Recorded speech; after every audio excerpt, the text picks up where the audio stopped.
Bismillahirrahmanirrahim. Assalamualaikum warahmatullahi wabarakatuh. Alhamdulillahi rabbil alamin, bihi nasta'in. Wassalatu wassalamu ala sayyidina wa habibina wa syafi'ina wa zukhrina maulana Muhammadin al-amin wa ala alihi at-tayyibin wa ashabihi al-akramin wa azwajihi at-tahirati ummahatil mu'minin wa man tabi'ahum bi ihsanin ila yaumiddin. Subhanaka la ilma lana illa ma 'allamtana innaka antal alimul hakim. Allahumma inna nas'aluka as-sidqa fil qawl wal ikhlasa fil amal. Allahumma amin. Amma ba'd. Alhamdulillah, syukur pada Allah Subhanahu wa taala apabila kita pada pagi ni Allah Taala kumpulkan kita sebagai tetamunya. Syukur banyak-banyak pada Allah Taala. Walaupun hari ni cuti sekolah ni memang biasanya kuliah kita pun jadi kurang. Dia sebab yang hadir masjid pun cuti juga, cuti sekolah. Jadi tak apa, alhamdulillah, syukur banyak-banyak pada Allah Subhanahu wa taala. Yang penting Allah pilih kita. Kita sambung dan kita mulakan dahulu dengan bacaan niat menuntut ilmu Al-Imam Abdullah bin Alawi Al-Haddad. Kita baca sama-sama insya-Allah nah. Bismillahirrahmanirrahim. Nawaitu ta'alluma wa ta'lim wa tadhakkura wa tadhkir wa naf'a wal intifa' wal ifadata wal istifada wal hatha ala tamassuki bi kitabillah wa sunnati rasulih wa du'a ila al-huda والدلالة على الخير ابتغاء وجه الله ومرضاته وقربه وثوابه. Sahaja aku belajar dan belajar, wa ta'allama wa ta'lim wa tadhakkura wa tadhkir, bagi peringatan, memberi peringatan dan mendapat peringatan, wa naf'a wal intifa', memberi manfaat dan mendapat manfaat, wal ifadata, bagi faedah, wal istifadah, dan mengambil faedah, wal hatha ala tamassuki bi kitabillah, berpegang teguh dengan kitab Allah, mengajak supaya pegang teguh pada kitab Allah, wa sunnati rasuli, dan sunnah rasulnya sallallahu alaihi wasallam, wa du'a ilal huda, ajak pada hidayah, wa dalalata alal khair, menunjukkan pada kebaikan, ibtigha'a wajhillahi wa mardatihi wa qurbihi wa thawabih, semuanya berharap nak dapatkan redha Allah, nak dapat dekat dengan Allah, nak dapat pahala daripada Allah Ta'ala. Jadi alhamdulillah, syukur banyak-banyak pada Allah Ta'ala. Allah pilih kita semuanya dengan sebab mudah-mudahan kita berharap dapat redha Allah, nak dekat dengan Allah. Tujuan kita duduk di sini pada pagi ni itu je lah. Apa lagi tujuannya selain daripada nak dapat pahala daripada Allah, nak dapat dekat dengan Allah Ta'ala. InsyaAllah pada pagi ni kita sambung pengajian kita. Kita sampai pada tajuk ataupun hikmah yang ke-74. Hikmah yang ke-74. Dah 2/3 dah daripada kitab kita baca. Hikmah yang ke-74, kata Al-Imam Abdullah bin Alawi bin Muhammad Al-Haddad rahimahullahu rahmatan wasi'ah wa nafa'ana bihi fid din wad dunya wal akhirah amin. Qala radhiyallahu anhu, man madahaka 'inda ridaihi bima laysa fika dhammaka la mahalata 'inda ghadabihi 'alayka bima laysa fika. Kemudiannya dibawakan pula satu kata-kata syair, idza anastu min khillin jafaan fala ajfuhu wa in huwa qad jafani walakinni ufariquhu birifqin wa umsiku an tanawulihi lisani. Okey, apa dia? Man madahaka, siapa yang memuji engkau. Madaha, puji, madaha, puji, madahaka, puji engkau. Man madahaka, siapa yang puji engkau, inda ridaihi, ketika redanya. Nya tu dia itulah yang puji engkau tu. Ketika dia reda pada engkau, maknanya bima laisa fika, dengan apa laisa fika, yang tiada pada engkau. Dia puji engkau dengan apa yang tiada pada engkau. Ini ketika dia reda. Zammaka, dia akan hina engkau, dia akan kutuk engkau. La mahalata, tidak mustahil. Inda ghadabihi, ketika dia marah. Alaika, ke atas engkau, maksudnya dia marah atas engkau. Bima laisa fika, dengan apa yang bukan pada engkau. Okey. Kemudiannya dibawakan pula kata syair itu, idza anastu min khillin jafaan, apabila aku rasa, anastu tu aku rasa, aku perasan, min khillin, daripada seorang saudara, seorang kawan, kawan baik. Khillin tu khalil, kawan baik. Jafaan, rasa jauh, rasa macam kawan aku ni dah mula menjauh daripada aku dah ni, kan? Fala ajfuhu, aku tak adalah pulaukan dia, maknanya balas balik pada dia. Maknanya cepat-cepat aku pun tak puasa aku, dah dia pun tak mau kat aku pun tak mau kat dia lah. Bukan macam tu. Wa in huwa qad jafani, walaupun dia dah menjauhi daripada aku. Walakinni, akan tetapi aku, ufariquhu, aku akan berpisah dengannya, birifqin, dengan lembut-lembut, slowly. Wa umsiku an tanawulihi lisani, wa umsiku, aku tahan, an tanawulihi, daripada kata kat dia, lisani, lidah aku.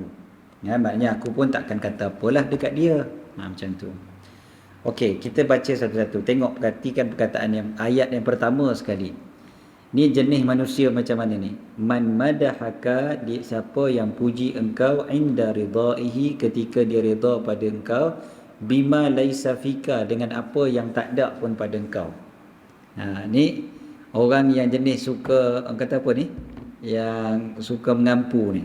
Kan, suka mengampu, suka memuji. Dia puji ni, kita tahu apa yang dia puji tu, dia pun tahu kita tak ada benda tu, dan kita pun tak ada benda tu. Kita pun tahu benda tu tak ada pada kita, tapi dia puji kita. Kan, dia kata kita ni pemurah, padahal kita tahu kita kedekut, contohnya. Dan dia pun tahu kita kedekut, kan, contoh. Dia puji kata kita rajin puasa, padahal kita Ramadan je puasa. Yang bulan lain puasa 6 pun tak habis, baru 3 hari habis dah Syawal. Kan? Jadi maknanya dia puji kita benda yang memang kita tak ada, ataupun dia puji kita dari segi kecantikan ke, dari segi apa pun yang kita tahu, dan dia pun tahu kata benda tu tak ada pada kita. Yalah, bila dia puji mungkin kita tersenyum, kan? Walaupun dulu kita pernah baca Imam Al-Haddad ada sebut, kita jangan seronok dengan pujian pada sesuatu yang kita tak ada. Kan? Orang yang teringin nak dipuji pada apa yang dia tak ada ni masalah, kan? Tapi katakanlah orang tu puji kita benda yang kita tak ada, katalah kita pun tak senyum apa pun, dah senyum pun senyum kelat macam tu je lah. Ini dia ni kata kat aku ke apa, kan? Perli ke apa ni, tapi dia memang sungguh-sungguh puji kita, kan? Dia puji perkara yang kita tak ada. Dia tak kira lah puji ada makna tak ada makna pun, dia memang puji. Dia puji kita benda yang kita tak ada.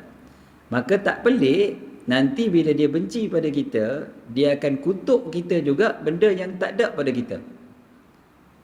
Kalau dia kutuk pada kita benda yang memang ada pada kita, tu logik lagi. Contoh, dia kata memang kita ni kedekut, memang kita kedekut pun, tu okey lagi lah. Tapi masalahnya dia kutuk kita benda yang memang kita tak buat, benda yang memang kita tak cakap, benda yang bukan sifat kita, kan? Dia akan kutuk kita macam tu juga. Sebab apa? Sebab dia ni adalah hamba kepada nafsu dia. Bukti dia hamba kepada nafsu dia adalah dia puji kita benda yang tak ada pada kita, dan benda ni Nabi SAW larang. Kita kalau nak puji orang bukan tak boleh, tapi kita puji orang benda yang memang ada pada dia. Kan? Nabi SAW kan pernah sebut tentang apa, campak pasir pada orang yang memuji. Dalam masa yang sama Nabi suruh juga sahabat puji sahabat yang lain.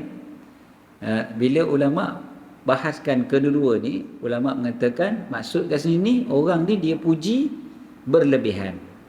Puji pada sesuatu yang tak ada pada orang tu, ataupun puji ada makna, ataupun pujian yang orang kata apa, sokong bawa rebah. Puji tapi akhirnya orang tu akan lebih jadi teruk, jadi buruk dan sebagainya. Jadi pujian kita ni kita kena tengok juga kita puji orang macam mana. Bila kita puji orang, kita kena pastikanlah pujian kita tu memang akan menambahkan lagi semangat dia. Okeylah, tak ada masalah. Kita puji anak kita ke, kita puji kawan kita ke, macam itulah. Jangan kita puji benda tak ada. Masalah bila kita puji benda yang tak ada pada dia. Nanti dia syok sendiri pula. Itu kalau dia syok sendiri, ataupun kalau dia rasa aku tak payah buat apa pun orang puji dah. Jadi jangan puji pada benda yang tak ada pada orang. Sebab kalau kita puji pada benda yang tak ada pada orang tu, maka sebenarnya kita sedang mengikuti hawa nafsu. Hawa nafsu je lah.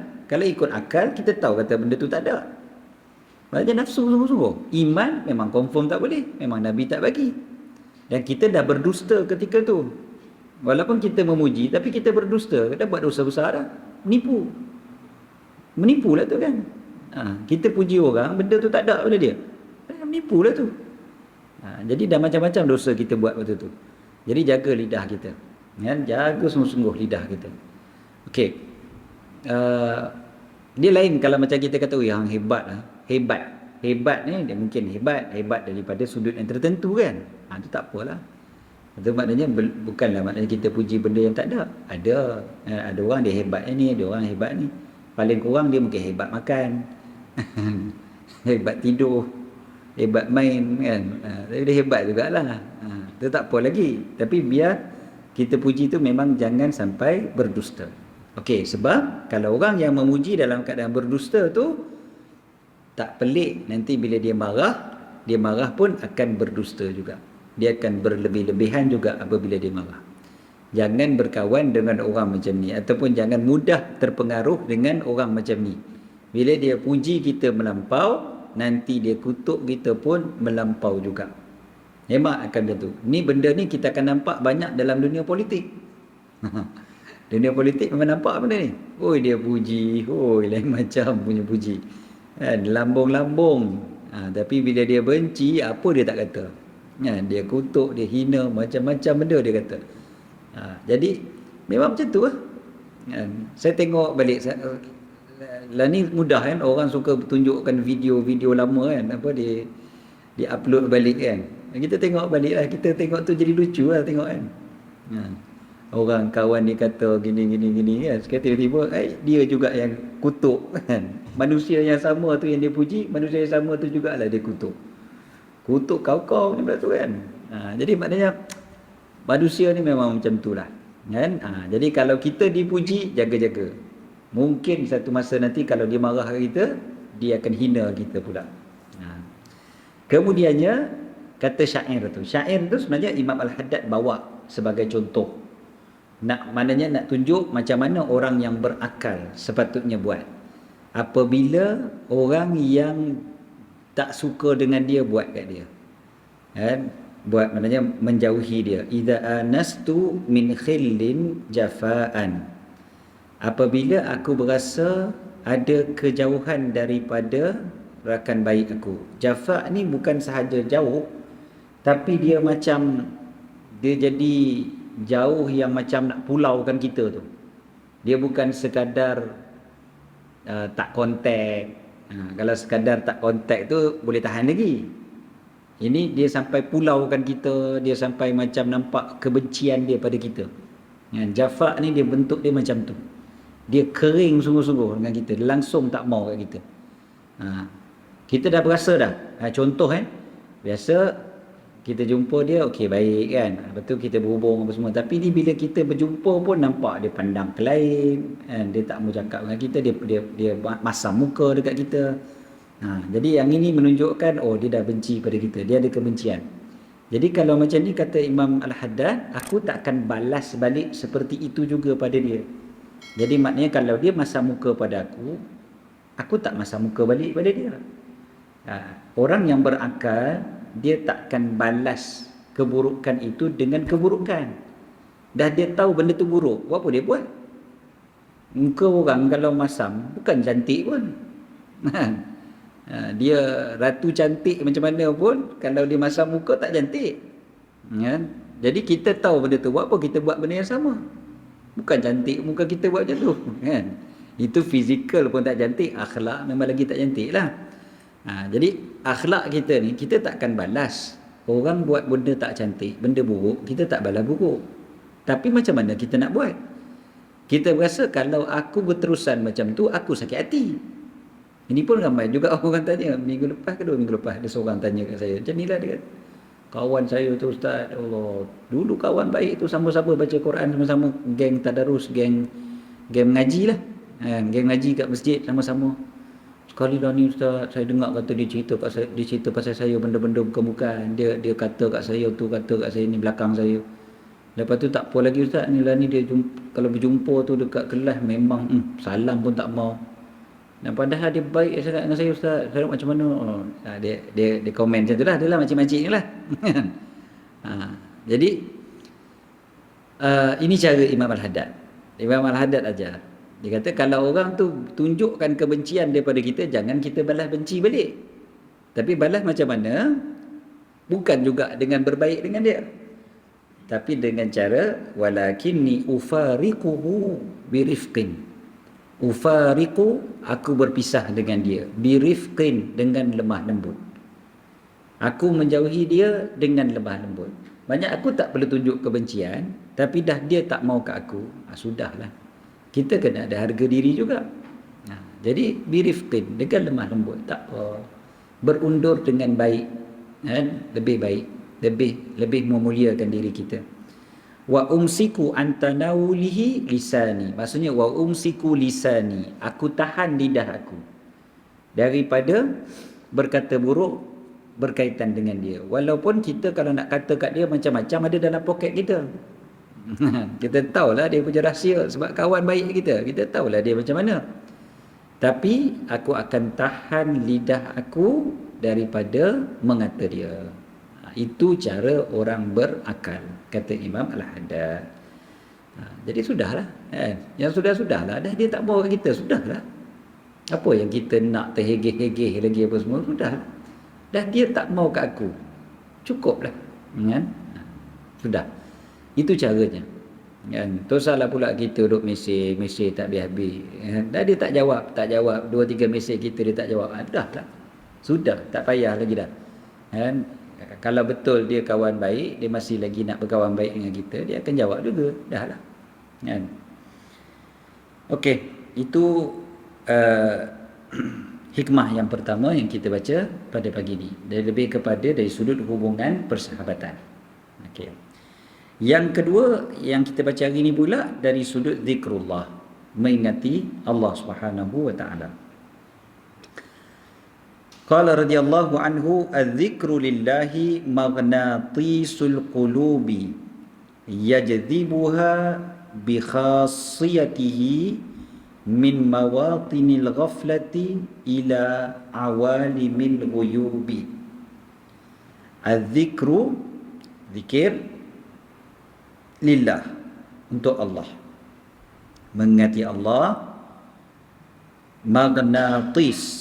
Magnatis terjemah kat sini apa dia? Magnet. Kan? Magnatisul qulub, magnet hati. Dia bukan sekadar magnet biasa ni. Dia magnet kepada hati. Magnet apa dia? Yajdzibuha bi khassiyatih. Bi khassiyatih itu dengan khasiat dia, yajdzibu, dia tarik. Tarik apa dia? Tarik apa? Tarik hatilah. Tu kembali pada qulub. Yajdzibuha, dia tarik hati, bi khassiyatihi, dengan keistimewaan dia, dengan khasiat dia. Khasiat bahasa Melayu tu daripada bahasa Arab lah. Khasiyah. khasiyah. Khasiyah kan bahasa Arab.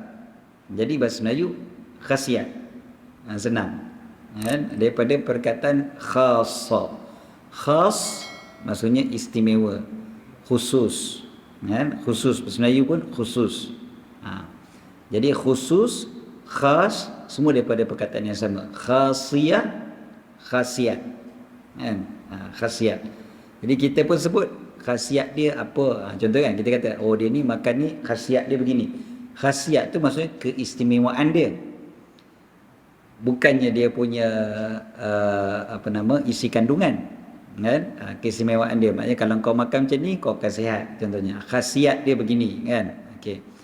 So itu asalnya bi khasiyatihi min mawatinil ghaflah, daripada tempat-tempat kelalaian ataupun suasana-suasana kelalaian, ila awalimil ghuyub, kepada alam-alam yang ghaib, yakni awalim maksudnya alam-alam, al-ghuyub yang ghaib. Okey, maksud yang ghaib dekat sini bukan alam jin, alam bunian, bukan begitu, tapi maksudnya sentiasa penuh dengan rasa kebesaran Allah Ta'ala yang orang lain tak nampak. Okey, apa maksudnya? Zikir. Zikir yang dimaksudkan dekat sini, zikir hati, zikir lidah, kan? Semualah. Yang pentingnya zikrullah, ingat Allah Ta'ala. So sentiasa ingat Allah Subhanahu Wa Ta'ala. Bila kita ingat Allah Subhanahu Wa Ta'ala, selalu berzikir pada Allah Subhanahu Wa Ta'ala, rupa-rupanya zikir ni dia punya peranan dia macam magnet. Magnet ni dia memang akan menarik. Dia akan tarik. Tapi dia tarik ke mana? Dan apa yang dia tarik? Magnet tarik besi. Magnet dia tarik besi. Okeylah. Tapi yang ni dia bukan tarik besi, dia tarik hati. So bila kita selalu berzikir, lidah kita ni selalu berzikir, hati kita selalu berzikir, dia tarik hati kita ke mana? Dia tarik hati kita dari mana ke mana? Dari suasana-suasana yang lalai. Dia tarik hati kita daripada kegelapan. Dia tarik hati kita sebab hati kita ni dia memang tempat kekotoran, tempat kegelapan dan sebagainya. Tempat setan nak masuk, setan nak kacau. Tempat yang banyak kegelapan sebab kita buat dosa banyak. Dan bila kita banyak buat dosa, setiap satu hati kita ni kan ada titik hitam, titik hitam, titik hitam. Jadi hati kita ni dia banyak kegelapan. Jadi kalau kita biarkan hati kita tanpa zikir, dia akan terus gelap dan gelap. Kita tak boleh nak tarik hati kita tu ke arah yang baik. Akhirnya kita nak buat baik susah. Sebab hati kita tu berada dalam kegelapan. Yang penting kan hati. Kalau kita nak jadi baik, hati kena baik. Jadi nak baiki hati tu salah satu caranya adalah dengan zikrullah. Jadi walaupun hati kita masih lagi kita rasa kotor, tapi kita banyakkan zikrullah, sebenarnya kita sedang tarik hati kita tu ibarat magnet tarik besi. Kita fikir macam tu je. Jadi besi tu kalau asalnya dia takkan bergerak. Kan besi mana dia bergerak saja. Dia duduk diam di atas meja, dia tak akan bergerak meja besi tu. Tapi bila kita letakkan magnet, baru dia bergerak. Dia tak akan bergerak saja melainkan bila ada magnet. Maka macam tu jugalah dengan hati kita. Hati kita ni dia tak bergerak. Dia akan kekallah dalam kegelapan tu kalau kita biarkan dia. Jadi kita perlukan magnet untuk tarik dia bergerak keluar daripada kegelapan itu kepada cahaya. Jadi caranya, magnetnya adalah zikrullah. Jadi oleh kerana tu jangan biarkan diri kita lalai daripada zikrullah. Ataupun kita biarkan diri kita tak mau berzikir. Ya, duduklah saja tak mau berzikir langsung. Duduk dalam kereta, duduk diam, duduk kat rumah pun tak berzikir. Ya. Sambil-sambil lipat baju tengok cerita Korea. Jadi akhir sekali mulut langsung tak berzikir. Lepas mayang kalut nak pergi ke dapur. Jadi bila masa yang kita berzikir sebenarnya? Akhir sekali hati kita ni kita biarkan dalam kegelapan. Sebab dosa memang kita buat juga tiap hari. Dosa memang kita buat dia tarik. Masalahnya bila dosa buat, hati kita gelap, kita tak tarik dia keluar daripada kegelapan. Risau kita tahu. Sebablah kadang-kadang kalau kita tanya, kenapa dulu aku rajin juga buat baik, dan ni jadi macam tak tahu kenapa. Contoh, kalau kita ada rasa macam tu, kita kena cek balik zikrullah kita. Zikir aku macam mana? Kalau dulu aku rajin berzikir, sekarang aku kurang berzikir. Mungkin itu sebab utama dia. Sebab magnet tu kita tak ambil. Okey. Yajdibuha bi khasiyatihi, dia akan tarik dengan dia punya khasiat dia yang telah Allah Taala jadikan dia. Zikrullah itu akan tarik dia daripada tempat-tempat kelalaian kepada alam-alam ghaib. Dan kerana zikir itu adalah cahaya. Zikir itu sendiri cahaya. Dan dia akan sentiasalah menolak kegelapan-kegelapan dalam hati. Dia akan buang daripada kegelapan yang memberi kesan kepada hati kita. Gelap ni pula, dia bukan gelap saja, gelap yang menyebabkan hati kita terkesan susah nak buat ibadat. Kotor. Sampai bila ada zikir, dia akan terang semula. Bila dah terang, maka kita pun akan nampak perkara-perkara yang tidak akan dilihat melainkan dengan cahaya hati. Ketika itu kita akan memahami macam-macam perkara. Kalau kita tengok para ulama, mereka yang dah sampai ke level, ataupun para awliya yang mereka yang dah sampai ke makam yang begitu tinggi, kedudukan yang tinggi, mereka sampai ke tahap mereka sudah boleh nampak macam mana malaikat, mereka boleh mendengar kalam malaikat, mereka boleh memahami zikir binatang, mereka boleh memahami zikir pokok-pokok dan sebagainya. Sampai gitu sekali. Ambil. Itu bukan dalam gaib lagi. Gaib dah tu. Tapi bukan jin. Kalau kita yang dengar benda tu, confirm jin. Confirm jin yang membisik kepada kita. Ini dah. Mereka ni para wali Allah Ta'ala. Wali-wali Allah Ta'ala ni sampai gitu sekali. Boleh saja mereka mendengar bisikan ni, bukannya orang yang kena sakit mental. Dengar bisikan macam-macam pula. Suruh bunuh orang juga. Tak. Mereka ni boleh mendengar sampai ke tahap itu sekali. Sebab apa? Zikrullah, azkar yang begitu banyak, mengingati Allah dengan begitu banyak. So zikrullah, dia memang tarik hati kita daripada segelap-gelapnya kepada seterang-terangnya, kepada secerah-cerahnya. Bila dah cerah, boleh nampak apa saja yang kita, pandangan mata biasa kita ni pun tak nampak. Tengok apa pun boleh dapat manfaat padanya. Ini Nabi Muhammad SAW, kita biasa perhatikan apa yang para ulama, para sahabat sebutkan tentang Nabi. Antaranya, baginda tengok apa pun baginda akan dapat manfaat. Tengok apa pun ambil pengajaran. Tengok apa pun ambil pengajaran. Tengok masjid ni, tengok lampunya, tengok tiangnya, tengok dindingnya, tengok apa sekalipun, tengok langsirnya, tengok kapetnya. Bukan khayal tapi ambil pengajaran. Sentiasa ambil pengajaran. Itu hati orang yang cerah. Kalau hati itu gelap, dia tak peduli apa pun yang berada sekeliling dia, langsung dia tak peduli. Apa pun tak boleh menjadi pengajaran untuk dia. Okey. Jadi zikir kita tu juga akan menyebabkan kita mudah nak beribadat, nak mudah nak buat baik, sebab kita dah memahami rahsia-rahsia Allah Ta'ala yang gaib daripada orang yang hanya nampak dengan pandangan zahir. Orang yang nampak pandangan zahir, contoh orang nampak pandangan zahir, dia akan nampak buku ni sebagai buku. Dia akan nampak buku sebagai buku. Lah ni pandangan zahir kita, dia akan nampak warna dia akan nampak corak dia akan nampak tebal dia. Itulah yang dia nampak. Ini pandangan zahir. Tapi pandangan batin, bila dia tengok apa pun, contohlah bila tengok buku, dia tahu rahsia ilmu Allah Ta'ala. Allah Ta'ala maha mengetahui. Allah Ta'ala boleh mengurniakan ilmu dan hikmah kepada sesiapa yang Allah Ta'ala kehendaki. Jadi dia nampak itu dengan pandangan yang berbeza. Dia bukan nampak yang fizikal sahaja. Itu sebablah kalau kita tengok berapa banyak orang soleh di kalangan orang yang buta. Mata fizikal dia, tapi mata hati dia cerah, mata hati dia celik. Mata fizikal tak nampak, tapi hati dia cerah. Ini yang kita sebut Dan para ulama salafus salih, ulama hadis pun ada je yang buta, kan? Bahkan imam-imam besar ada yang pada akhir hayat mereka jadi buta, ada saja. Tetapi mereka tidak buta hati, kan? Hati mereka cerah. Jadi ini yang kita perlukan, sebab di akhirat nanti yang menentukan kejayaan kita bukan mata fizikal kita, tapi mata hati kita. Itu beza orang yang nampak pandangan yang gaib dengan yang nampak fizikal semata-mata. Maksud gaib kat sini yang itulah. Bukan nampak jin, kan? Oh, dia ni dah boleh nampak jin dah pasal banyak berzikir. Itu buat apa, kita pun tak mau.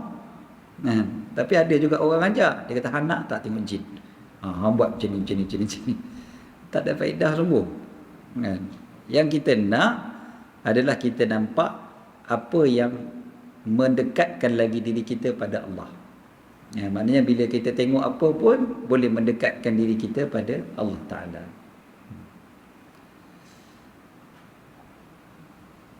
Itu ada seorang anak murid saya, dia tengok kereta yang saya bawa waktu tu, jadi bulan lepas. Jadi bila saya bawa kereta tu, yang dia ingat waktu tu, dia tanya saya, mana tu?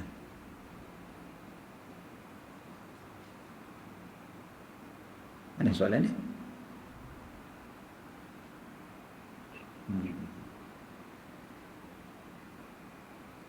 Oh ni. Dia kata, Ustaz, unta yang Rasulullah guna buat lumba nama apa? Soalan dia tengok kita bawa kereta, yang dia tanya unta Rasulullah buat lumba apa nama? Maknanya yang dia nampak kan begitu, kan? Yang dia nampak mengingatkan dia pada Nabi SAW. Untunglah nampak kereta fizikal, orang akan bincang. Mungkin kalau orang yang minat kereta, orang yang minat kereta mungkin akan bincang dia punya horsepower dia, kan? Dia punya safety dia macam-macam lah. Dia akan bincang benda-benda macam tu. Ataupun kita akan bincang keselesaan dia berkaitan dengan kereta. Kita cerita fizikal. Tapi kalau kita tengok lebih lagi daripada tu, pandangan yang mendekatkan kita pada Allah, contohnya boleh mengingatkan kita pada Rasulullah SAW. Jadi dia tegur tanya, apa dia nama unta ya Rasulullah buat lumba? Macam tu. Tahu? Rasulullah ada unta yang buat lumba. Nama dia Adba. Al-Adba. Al-Adba. Ain Dad Ba Alif Hamzah. Ain Dad Ba Alif Hamzah. Adba. So Adba ni, dia ada satu hari, Adba ni memang laju, memang dia laju sungguh. Maknanya memang unta lumba, kan? Memang unta ni memang unta dia speed laju sungguh, kuat Adba ni. Tetapi satu hari Nabi SAW, unta Nabi tu dicabar lumba oleh unta satu lagi, unta Badui. Orang Badui bawa unta dia. Jadi unta dua ni berlumba. Lumba dua unta ni, unta Badui tu menang. Adba kalah. Jadi para sahabat ni confirm lah sokong unta Nabi. Dia pun tak berjudi, yang salah judi unta. Macam kita judi kuda, kan. Judi unta pun dia pun berjudi kan tu. Tapi sahabat bukan berjudi, kan. Jadi para sahabat sokong unta Nabi lah, confirm sokong unta Nabi, takkan nak sokong unta Badui tu. Sekali unta Nabi kalah sedih lah sahabat, kan. Rasa frust lah. Allah, kalah pula dah. Jadi apa Nabi SAW sebut? Nabi kata, benda dekat dunia ni kalau dia tinggi macam mana pun nanti dia akan jatuh juga, kan. Dunia, benda yang melibatkan duniawi, dia bila tinggi macam mana sekalipun, ada saat kehancuran dia, ada saat kejatuhan dia akan jatuh juga, kan. Tetapi benda melibatkan akhirat tidak begitu. Dia boleh tinggi lagi,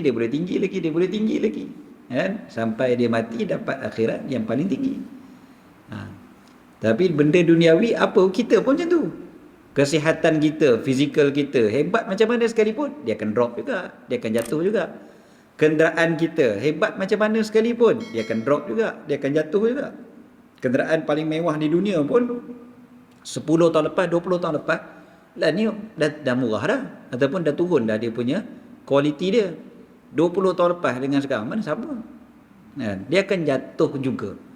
Maka Nabi SAW ambil, perhatikan. Tadi saya sebut pasal anak murid saya tu kan. Okey, ni perhatikan bagaimana Nabi SAW melihat pula. Bukan sekadar sebut pasal unta tu, nak buat macam mana kalah. Bukan begitu je. Tapi Nabi sebutkan hakikat sebenar dunia ni. Hakikat sebenar dunia. Nabi ambil peluang tu untuk mendidik para sahabat. Bagaimana kita patut perhatikan sesuatu perkara. Bila kita tengok benda tu kalah pun, ada cara lain kita pandang. Bukan hanya yang fizikal. Fizikal kita nampak unta Nabi kalah dengan unta Badui. Itu secara fizikal yang kita nampak dengan mata fizikal kita. Tapi kalau orang memandang dengan mata hati, dia akan ambil pengajaran-pengajaran yang lain. So antara pengajaran yang Nabi SAW sampaikan kepada para sahabat adalah yang inilah. Benda melibatkan duniawi ni, dia tinggi macam mana pun, dia naik, dia akan ada masa dia akan jatuh juga. Fir'aun hebat macam mana sekalipun Fir'aun, akhirnya jatuh juga Fir'aun itu. Right?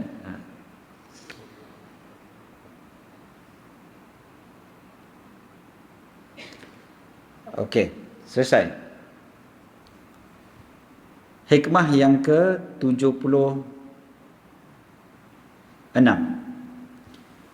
75 dah, okey 76.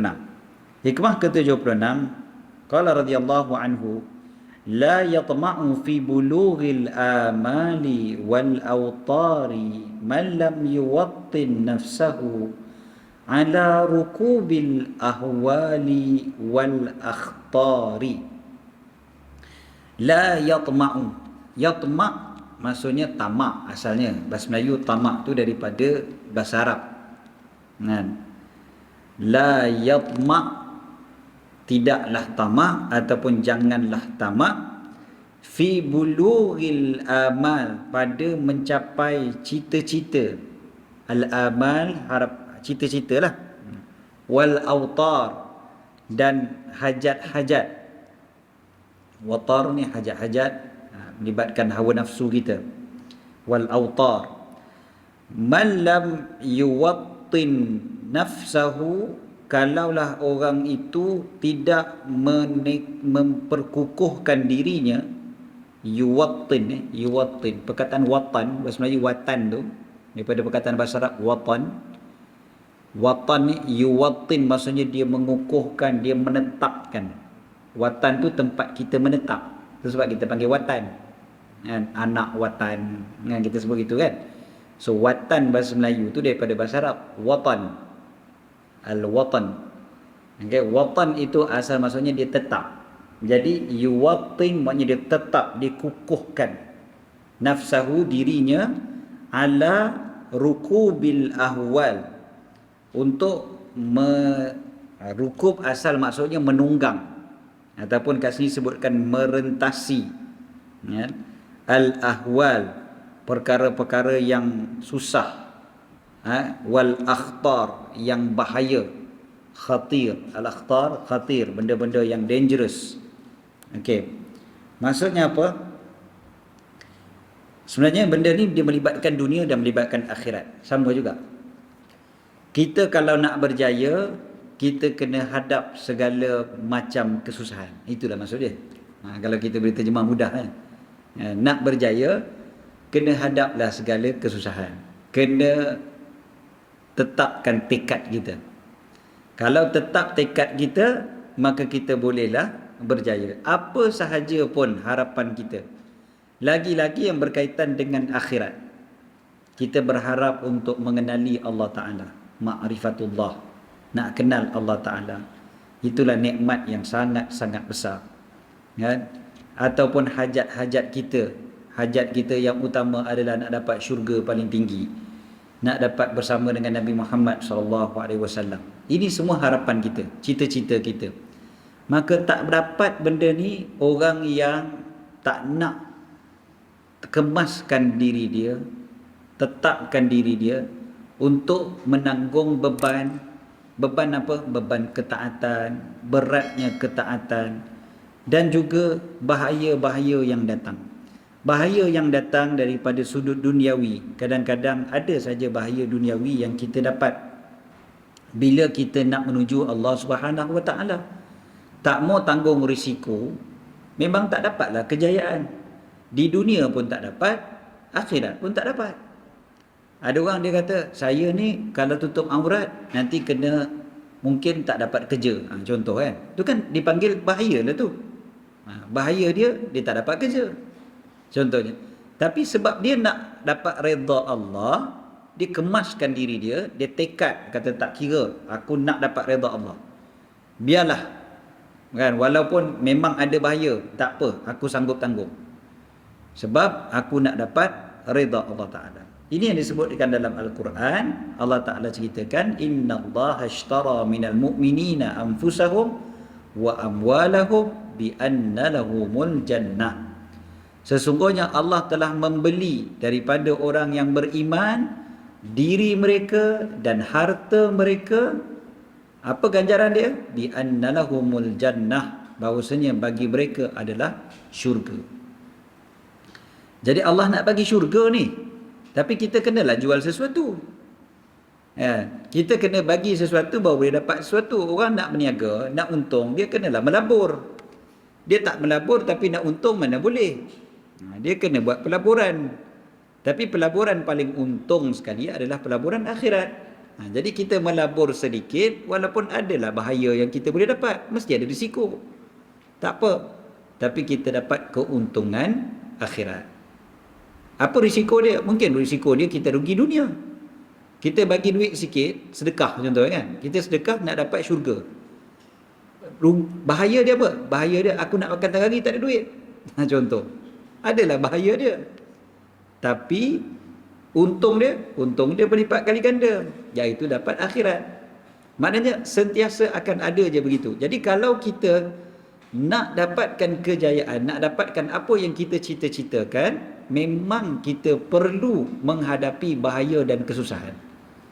Apa pun dalam hidup kita pun macam tu, kita nak berjaya dalam hidup kan, mesti ada tanggung kesusahan dan juga bahaya, risiko. Saya tengok abang-abang pasang lampu ni, pasang elektrik ni. Risiko, ada risiko ni, bahaya ni buat kerja elektrik kan, risiko, boleh kena elektrik, boleh short dan sebagainya. Tapi kalau tak buat macam ni, tak cerah lah masjid kita kan, tak menyala lah lampunya. Kenalah tanggung risiko itu, barulah boleh menyala lampu. Itu baru lampu yang fizikal, yang kita nak terang dalam kubur, yang kita nak terang di akhirat nanti. Itu lebih penting lagi, lebih besar. Maka lagilah banyak kita perlu tanggung risiko dan kesusahan, kesukaran. Siapa yang tak mau tanggung kesukaran, dia takkan dapat apa yang dia cita-citakan, apa yang dia tak dapat, apa yang dia harapkan. Dia tak boleh nak rasa nak goyang kaki je dapat apa saja. Kalau rasa goyang kaki dapat apa saja, lupakanlah kan. Jangan rasa tak apa, nanti aku kaya lah, buka-buka bawah bantal nanti ada lah emas. Jadi orang macam tu kan kita akan gelak kan. Samalah juga dengan akhirat. Kita nak syurga tapi baca Quran malas. Kita nak syurga, selawat nak dapat seminggu 100 kali selawat pun payah. Kata sehari. Kemudiannya kita kata kita nak bersama dengan Nabi Muhammad SAW. Aku memang berharap sangat nak dapat jumpa Nabi, tapi selawat malas kan, baca Quran tak mau, puasa sunat langsung tak boleh, apa-apalah kan. Jadi akhir sekali kita nak tu jadi angan-angan mak jenin saja. Jadilah angan-angan mak jenin. Na'udzubillah. Wallahu a'lam. Okey, habis 76 daripada hikmah yang kita dah baca. Ada banyak lagi ni, nanti insya-Allah kita akan sambung, akan datang insya-Allah. Ada soalan tak?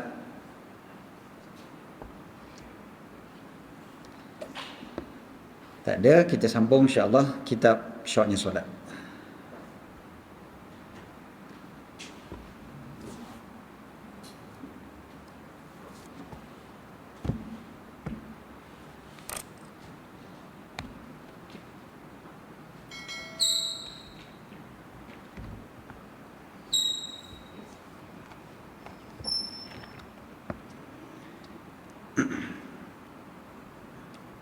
Bulan lepas kita dah sampai pada salam dan juga fokus pada sekurang-kurangnya 3 bacaan kan. Okay. So hari ini insya-Allah kita akan masuk pula tajuk yang baru, Syoknya Solat 14, zikir dan doa. Maknanya ni dah habis sembahyang lah ni. Ya, dah habis sembahyang, dah bagi salam. Okey. Bismillahirrahmanirrahim. Selesai memberi salam, duduklah seketika berzikir dan berdoa pada Allah. Syaitan itu banyak hilahnya. Dia tak akan biarkan kita mencapai cita-cita untuk menghayati makna solat ini dengan mudah. Dia akan segera memancing kita dengan pelbagai urusan dunia supaya kita lupakan segala munajat kita pada Allah sepanjang solat didirikan. Rupanya kan, walaupun kita dah habis sembahyang, syaitan ni dia tak diam ni. Dia tak give up tau. Dia tak kata sudah habis aku, kalah aku. Orang ni berjaya habiskan solat dia dengan sempurna. Kan? Dia tak give up syaitan. Dia ada lagi benda dia kena buat. Apa benda yang syaitan akan buat? Habis saja sembahyang, dia akan ingatkan kita kepada dunia. Waktu tu dia terus kata, kena cepat-cepat bangkit weh. Ada ni. Dia tu ingatkan kita pada benda-benda tu. Itu yang lepas-lepas sembahyang je buka handphone. Ada orang lepas sembahyang je tengok jam. Uish, dah lambat dah ni. Tadi sembahyang elok, syok. Lepas sembahyang. Jadi lepas sembahyang memang setan akan bisikkan pada kita, dah. Cukup, bangkit. Tak usah duduk lama-lama. Dia akan buat macam tu. Jadi jangan tergesa-gesa untuk bangun seolah-olah dalam solat tadi kita sibuk fikir tentang urusan dunia. Seolah-olah, bukan nak kata kita memang fikir, tapi seolah-olahnya macam itulah. Bila lepas solat terus kita bangkit, maknanya seolah-olah dalam solat tu kita dah tak sabar-sabar dah nak buat benda duniawi.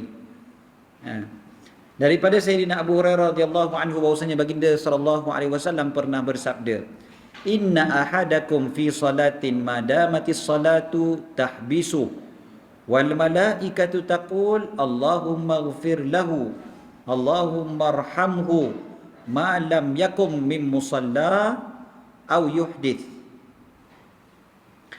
Apa dia? Sesungguhnya seseorang daripada kalian di dalam solat, maksudnya dikira berada dalam solat, madamati solat, selagi mana solat tahbisuh, menahannya. Solat menahannya. Solat tu tahan dia. Maknanya kenapa dia tak bangkit lagi? Sebab dia tadi tengah solat. Jadi bila dia habis solat pun dia masih duduk lagi. Seolah-olah solat itu yang menahan dia. Wal malaikatu taqul Allahumma ighfir lahu Allahumma arhamhu. Bukan sahaja dia dapat pahala macam dia dalam solat, malaikat pula doakan dia, Allahumma ighfir lahu Allahumma arhamhu, ya Allah ampunkanlah dia, ya Allah rahmatilah dia, selagi mana dia tidak bangkit berdiri daripada tempat sembahyang dia ataupun dia berhadas. Selagi mana kita tak bangkit, selagi itulah malaikat doakan kita, ya Allah ampunkanlah dan rahmatilah. Perhatikan. Rugilah kita kalau kita tinggalkan. Tak apa, malaikat doakan, aku pun boleh doa sendiri ya. Seolah-olahnya macam itulah bila kita cepat-cepat je kita nak bangkit.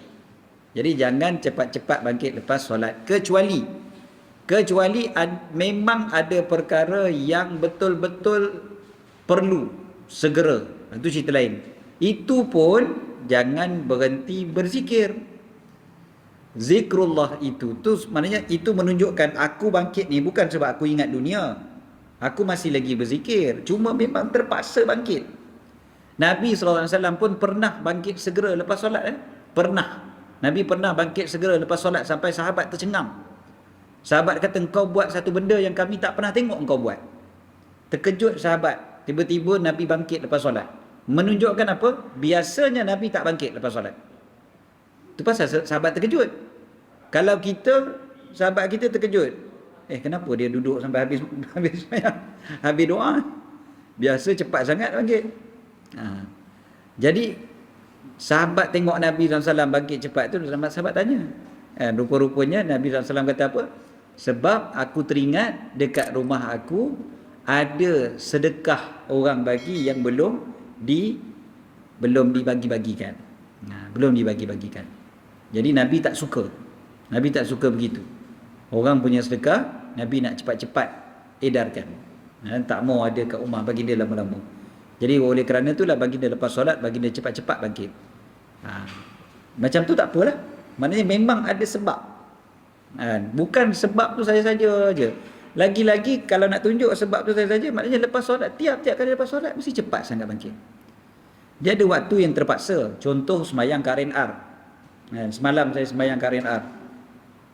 Semalam kemarin. Tak ingatlah bila dah, 2 hari lepas kot. Saya sembahyang di RNR tu memang beratur kan. Beratur panjang. Mula-mula saya tengok beratur panjang, lambat macam ni boleh. Aku nak sampai tempat program guna cepat. Tengok beratur, rupanya beratur ambil sembahyang. Mujurlah aku dah ada wuduk. Jadi masuk, ada ruang untuk solat. Solat berjemaah. Mujur ada imam waktu tu solat. Tapi alhamdulillah saya puji imam tu sebab lepas solat jadi cepat-cepat bangkit keluar. Sebab orang dah beratur kan. Orang beratur panjang. RNR punya surau kan kecil je. Bukan RNR Petronas punya macam tu. Jadi senang ceritanya, kita kalau macam tu dia ada sebab. Tapi zikrullah jangan tinggal. Jangan tinggal. Semalam saya lepas sembahyang subuh 6.16 di KL 6.16 semalam. 6 kemarin 6.16. Jadi saya kena tayar kereta kena bergerak 6.20. Lepas 6.20 kalau saya gerak, saya tak akan sempat sampai ke RTM. Sebab saya kena ada di RTM pukul 7.30. Kalau saya gerak pukul 6.30, saya mungkin akan sampai RTM pukul 8. Saya gerak 6.20, saya sampai RTM pukul 7. 40 minit. Gerak 6.30, dia akan jadi sejam setengah. Dia ada beza tu 10 minit. 10 minit punya beza tu, dia boleh jadi beza sampai 40 minit beza dia. Okay? Jadi alhamdulillah, saya gerak 6.20, saya sampai pukul 7. Okey tu. Cantik lah. Tapi macam mana cara dia? Zikir itu baca dalam kereta. Jangan tak berzikir pula. Masuk kereta pasang radio. Dengar Hot FM. Mana KJ ni tak dengar lagi suara dia. Sudah. Jadi rugilah kita. Okey. Selagi mana kita boleh duduk. Jangan cepat sangat dah bangkit daripada solat. Dan ajarlah anak-anak kita begitu. Ajar anak-anak kita, cucu kita dari kecil lagi, jangan cepat-cepat nak bangkit lepas solat. Antara zikir yang diajar oleh baginda SAW adalah istighfar pada Allah sebanyak 3 kali. Kana Rasulullah SAW idza sallama ay minas salah yastaghfiru 3. Nabi SAW bila bagi salam lepas solat, baginda akan istighfar 3 kali. Kemudiannya baginda akan baca Allahumma antas salam wa minkas salam tabarakta ya dzal jalali wal ikram. Ulama timbulkan persoalan, kenapa lepas solat istighfar bukan syukur alhamdulillah? Patutnya lepas bagi salam je alhamdulillah kan. Patutnya gitulah. Tapi tak, Nabi lepas solat astagfirullah supaya kita menjiwai kekurangan pada diri seorang hamba yang lemah padanya. Sehebat mana pun kita usaha untuk elokkan solat, kita tak terlepas daripada kekurangan semasa melaksanakannya. Mungkin hati kita ada lalai seketika. Mungkin kita ada melakukan sesuatu perkara yang tidak beradab dengan Allah. Istighfar ibarat kita menampung kekurangan yang kita lakukan sepanjang kita melaksanakan solat tersebut. Okay, istighfar, minta ampun pada Allah, walaupun bukan buat dosa. Solat kot dosa apa kita boleh buat dalam solat? Adalah kot dosa riak. Tapi tak ada lah, katalah kita memang solat seorang-seorang, nak riak apanya? Riak tak ada, ujub tak ada. Solat sunat seorang-seorang, riak tak ada, ujub tak ada, takabur tak ada. Istighfar juga lepas solat. Sebab apa? Takut ada benda yang kita buat tidak beradab dengan Allah dalam solat. Dia benda yang tak beradab, benda makruh pun kita minta ampun pada Allah. Kita minta ampun ni bukan pada dosa sahaja. Benda makruh kita buat pun minta ampun pada Allah. Ada seorang tanya saya hari Isnin baru ni, dia kata, Ustaz, kalau saya berzikir dia kata terzikir dalam toilet, kebetulan katalah contoh terdengar orang bagi salam datang rumah kan, dia terjawab padahal dia dalam toilet, Waalaikumsalam, ataupun dengar azan berkumandang, dah terbiasa dah, mulut tu dia automatik je keluar, dengar je azan Allahu Akbar, dia pun Allahu Akbar, Allahu Akbar. Dia mulut tu automatik jawab Allahu Akbar, Allahu Akbar. Masalahnya dalam tandas, makruh kan, makruh. Jadi soalan dia kata, Ustaz, adakah saya perlu beristighfar? Jawapannya, ya, istighfar juga, walaupun tak berdosa. Kan, tak dosa, mana berdosa pula? Dah lah dia tak sengaja. Kalau sengaja pun tak berdosa, apatah lagi kalau tak sengaja. Kan? Tapi tetap minta ampun pada Allah. Itu adab seorang hamba. Adab seorang hamba. Kita bercakap dengan sultan pun, belum buat apa-apa, belum salah pun minta ampun dulu. Ampun patik beribu ampun. Amboi, belum buat apa-apa minta ampun dulu. Kan? Sembah patik harap diampun. Sembah patik harap diampun. Kita sembah pun kena ampun, minta ampun juga. Bukan kita buat salah, bukan kita buat kau ajar. Jadi memang itu adab. Adabnya memang begitu. Adab kita dengan Allah, kan? Memang kita kena minta ampun walaupun kita tak buat dosa. Kita buat benda makruh. Apatah lagi kalau kita buat dosa. Ya Allah, dosa bertimbun-timbun, dosa melambat-lambat, tapi tak nak minta ampun pada Allah Ta'ala. Ingat Imam Abul Hasan Asyadzili kata apa? Kalaulah satu saat aku tidak mengingati Allah, aku telah mengira diriku di kalangan orang yang murtad. Nauzubillah. Sampai gitu sekali dia letakkan diri dia.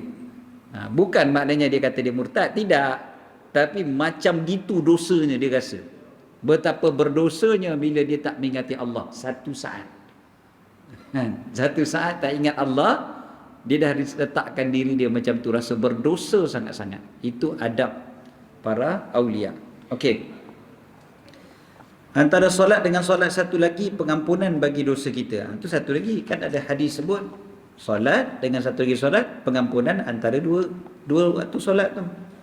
Tapi lepas solat pun istighfar juga. Macam mana pula pada waktu yang lain? Kita istighfar selepas solat, moga kita menjadi orang yang rajin beristighfar siang dan malam, bila-bila pun. Lagi, selain daripada tu kita diajar untuk baca ayat kursi. Dan ayat kursi dalam hadis Nabi SAW bagi tahu, man qara'a ayatal kursi fi duburi salatil maktubati kana fi dhimmatillahi ila salatil ukhra. Siapa yang membaca ayat kursi selepas daripada solat fardu, maka dia berada dalam jagaan Allah sampai solat yang berikutnya. Okey, memang konsep dia begitu. Baca ayat kursi, penjagaan untuk kita sampailah kita sembahyang yang berikutnya. So, kalau boleh ayat kursi ni baca tiap-tiap kali lepas solat. Selain itu, daripada zikir yang diajar oleh baginda Rasulullah SAW juga, kita mencontohi sikap sahabat yang berlomba-lomba untuk buat baik. Mereka bersaing untuk berebut-rebut, beramal, mendekatkan diri pada Allah. Para ulama berkata orang yang hebat itu sentiasa berada dalam keazaman yang tinggi dan mempunyai wawasan yang jauh. Jadi sentiasa bersungguh-sungguh. Para sahabat radhiyallahu anhum menjadi hebat kerana wawasan mereka adalah hari akhirat dan redha Allah Ta'ala. Ini para sahabat kata apa? Para sahabat yang miskin dia orang pergi jumpa Nabi SAW. Dia orang kata, wahai Rasulullah, dhahaba ahlud duthur bid-darajatil ula. Dia kata orang kaya-kaya mereka dah dapat kedudukan yang tinggi, wan na'imil muqim, dan juga kedudukan maknanya syurga tempat tinggal mereka. Sebab apa? Nabi pun tanya sebab apa? Sebab apa kata gitu? Orang kaya-kaya dah dapat dah kedudukan tinggi, dapat syurga dah, confirm. Jadi Nabi tanya balik, wa madzaka? Kenapa begitu? Maka orang yang miskin jawab, yusalluna kama nusalli. Mereka solat seperti mana kami solat. Wa yasumuna kama nasum, dan mereka berpuasa seperti mana kami berpuasa.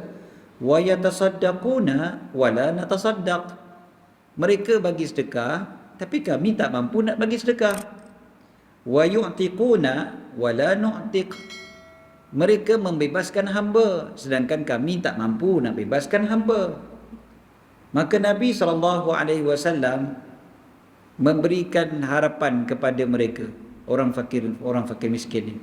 Apa dia? Nabi kata, afala u'allimukum syai'an, adakah kalian hendak aku mengajarkan kepada kalian, tudrikuna bihi man sabaqakum, kalian akan dapat capai orang yang telah mendahului kalian. Wa tasbiquna bihi man ba'dakum, dan kamu dapat lebih depan daripada orang yang selepas daripada kalian. Maknanya kalian dapat ekspres ni, dan cepat dapat kedudukan yang tinggi tu. Wala yakunu ahadun afdala minkum, dan tak ada siapa pun yang lebih afdal daripada kalian, illa man sana'a mithla ma sana'tum, kecuali orang yang buat seperti mana apa yang kalian buat. Sahabat bila dengar macam ni terus jawab, bala, tentu sekali lah kami mau ya Rasulullah. Maka Nabi pun jawab, tusabbihuna wa tukabbiruna wa tahmaduna dubura kulli salat 33 marrah. Kalian bertasbih, bertakbir dan bertahmid setiap kali selepas solat 33 kali. Cuba kita perhatikan inilah cara para sahabat Nabi SAW. Para sahabat mereka ni cemburu dengan orang yang buat pahala. Mereka tengok orang kaya, mereka bukannya jealous dengan orang kaya dari sudut kekayaan dunia tu. Bukan cemburu tengok rumah dia besar, tengok dia punya harta melimpah ruah, dia boleh melancong sana sini. Bukan. Yang mereka cemburukan adalah pahala yang orang kaya tu buat.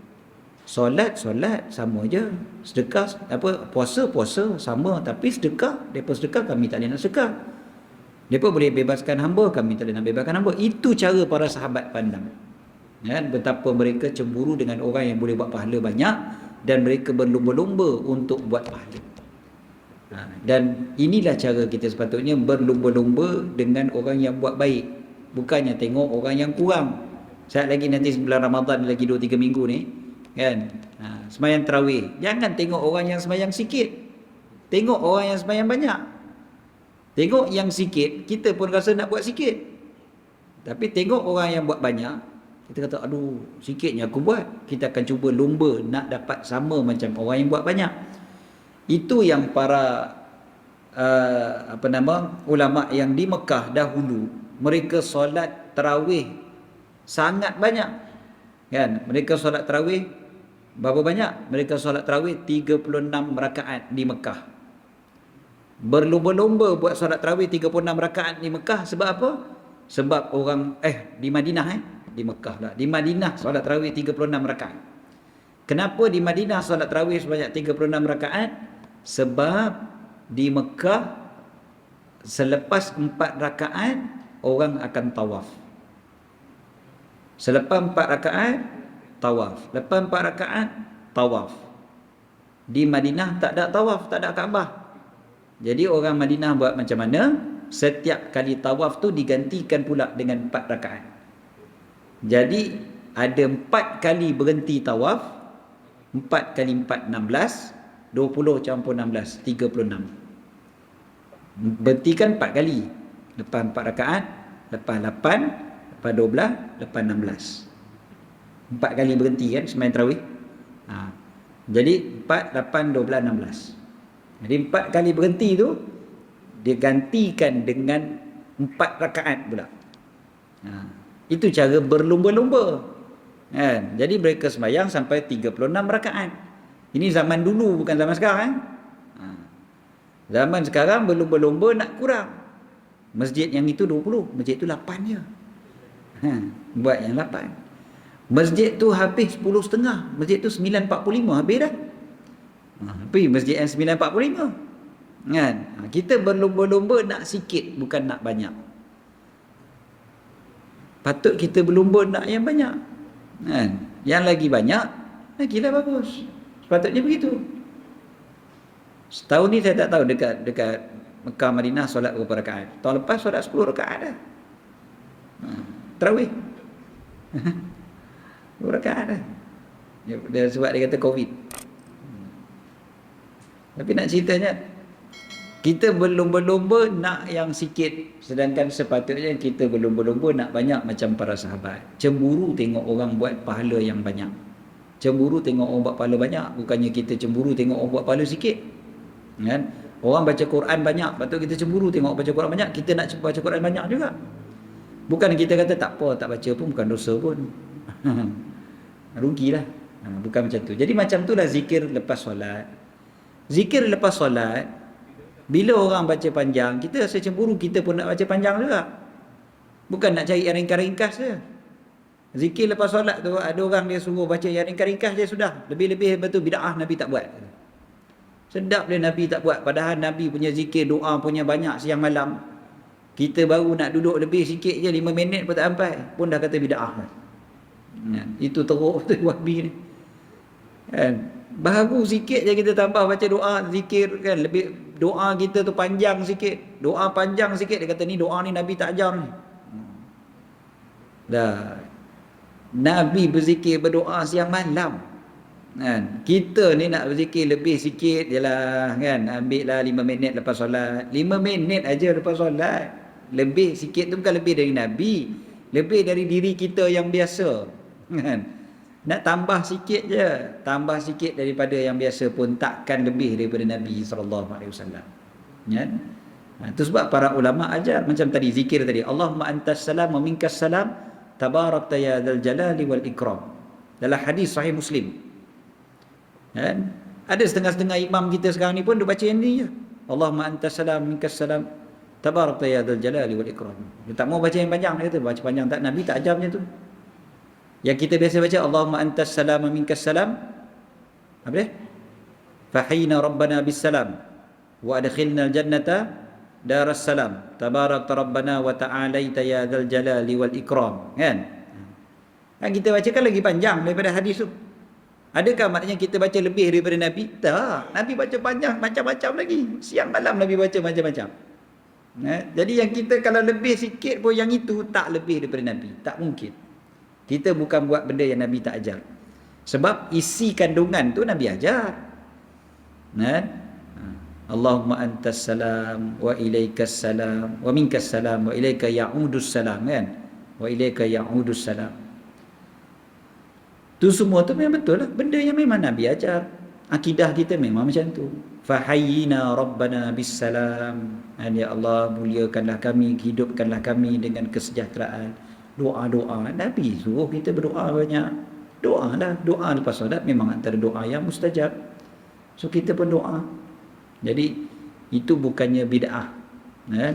Tetapi ia adalah satu perkara yang memang patut kita berebut-rebut untuk buat. Ni hari Selasa malam Rabu ni, malam nisfu Sya'ban. Malam nisfu Sya'ban tak usah bergaduh baca Yasin 3 kali ke tidak.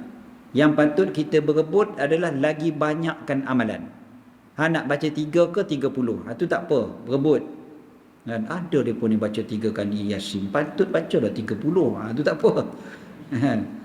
Ini dah, oh ini bid'ah lah apa benda, ya Allah. Lepas tu pandai-pandai pula tu kata ni orang Melayu je pandai-pandai buat. Siapa kata orang Melayu dalam kitab fiqh, ulama lama dah sebut. Ulama dulu tak pernah mengaji orang Melayu Tiba-tiba orang Melayu juga kena, kesian. Kesian orang Melayu. Ya ada ustaz-ustaz ni sekarang ni cakap macam tu. Ini orang Melayu je baca Yasin 3 kali malam Sya'ban.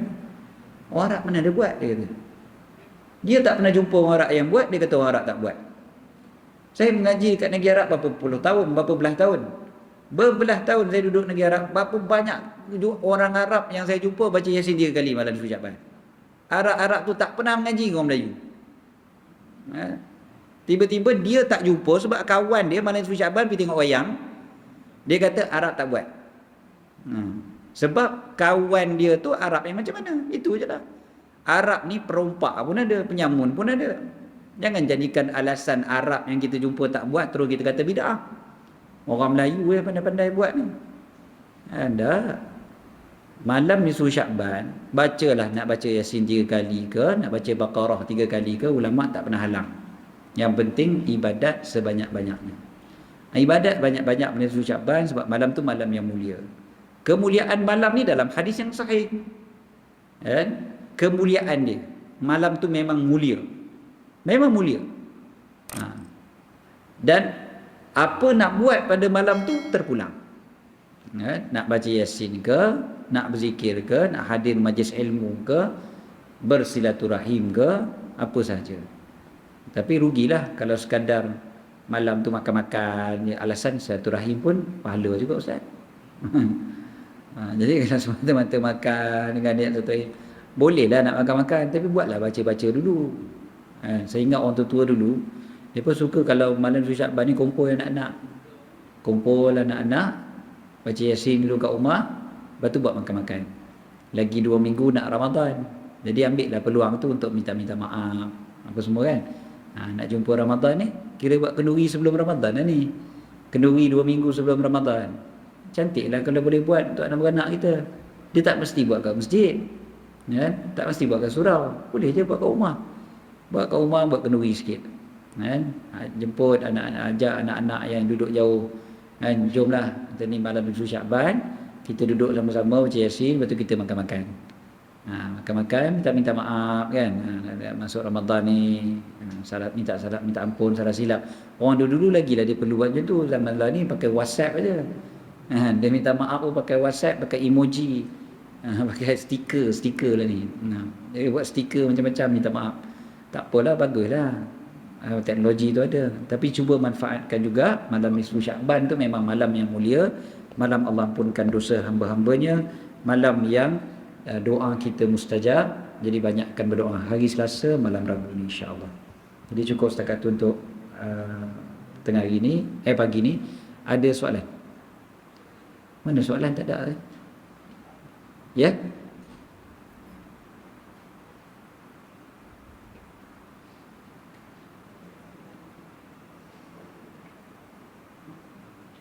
Kalau dia kata tak mau soal Ustaz kat pukul 11 Jadi kalau soal jadi sampai 11.30.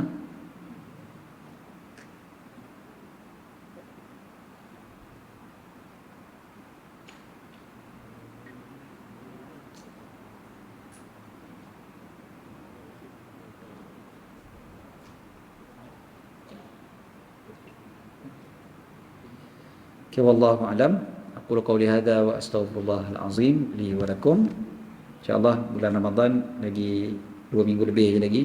Kita doakan keberkatan untuk kita dalam bulan Syakban ini dan sampaikan kita ke bulan Ramadan. Minta maaf salah dan silap, apa-apa kesilapan, kekurangan, dan mudah-mudahan kita dapat masuk ke Ramadan dalam keadaan yang terbaik. Mudah-mudahan kita masuk Ramadan dalam keadaan hati kita telah bersedia untuk menerima Ramadan selayaknya, dan kecintaan kita pada Rasulullah SAW berada di tahap yang tinggi sehingga kita dapat mengamalkan segala apa yang Nabi suka pada bulan Ramadan.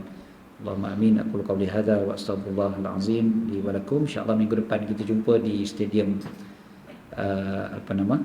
Stadium Sukamenanti 9, 10 dan 11. Khamis, Jumaat dan Sabtu minggu depan insya-Allah. Sebab saya pada hari Jumaat waktu malam insya-Allah. Bismillahirrahmanirrahim. Rabbana anfa'na bima 'allamtana, rabbi 'allimna alladhi yanfa'una, rabbi faqihna wa faqih ahlana wa qarabatin lana fi dinina ma ahli qudri unsa wa dhakar, rabbi waffiqna wa waffiqhum lima tartadi qawlan wa fi'lan karama warzuqil kulla halalan da'ima wa akhilla atqiya ulama nahza bil khair nukfa kulla syarr.